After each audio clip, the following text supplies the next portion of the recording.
মাদারসোদেরা এত খারাপ, এই পুলিশ মাদারসোদেরা এখানে কি করছে গাড়িটা? 100 টাকার জন্য গাড়িটার অবস্থাটা কি করছে? 100 টাকা। প্রতিদিন একটা বাস ড্রাইভারকে 100 টাকা করে পুলিশকে চাঁদা দিতে হয়। আর আজকে চলন্ত গাড়ি থামাইছে, থামানোর সাথে সাথে পিছন থেকে আর একটা গাড়ি মেরে দিছে। আবার বুঝে দাও, আবার বুঝে দাও, আগুন লাগাই দাও, আগুন লাগাই দেন, জরিমানা দিতে হবে। আজলামি পাইছেন কুত্তার বাচ্চারা 100 টাকার জন্য, এই কুত্তার বাচ্চারা 100 টাকার জন্য এরকম করে। কুত্তার বাচ্চারা এগুলো পুলিশের চরিত্র বলে না, এগুলো পুলিশ না, এগুলো জারস। এই মাদারসোদেরা পুলিশরা শালারা চোরের মতো দেখা যায়, চোরের মতো দেখা যায়। কি করছে? প্রতিদিন 100 টাকা করে তুলে এখানে। আজকে একটা গাড়ি রানিং গাড়ি সিঙ্গেল দিছে, পরে গাড়ি মাইরা দিছে 100 টাকার জন্য। দেখেন জনগণ কি খেপা খেপছে পুলিশটার উপরে।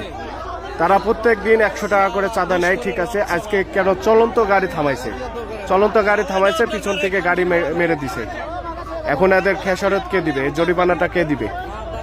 কি কাজটাই করছে? হ্যাঁ,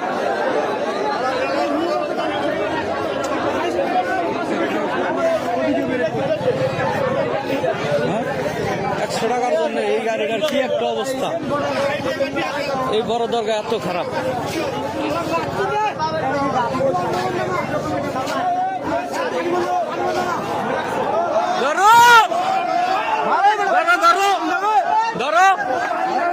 বেড়ে করে কেটে ফেলো, চোরের ঘরক মারো, এটাই চোরের ঘরক মারো, মারো। ওই যে সার্জেন্ট ভুয়া ভুয়া ভাঙ্গো,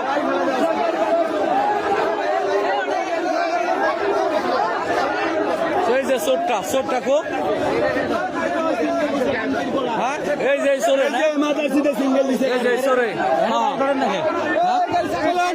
চোরেক মারো, চোরেক মারো, চোরেক মারো, ওই চোরেক, ওই চোরেক মারো আগে।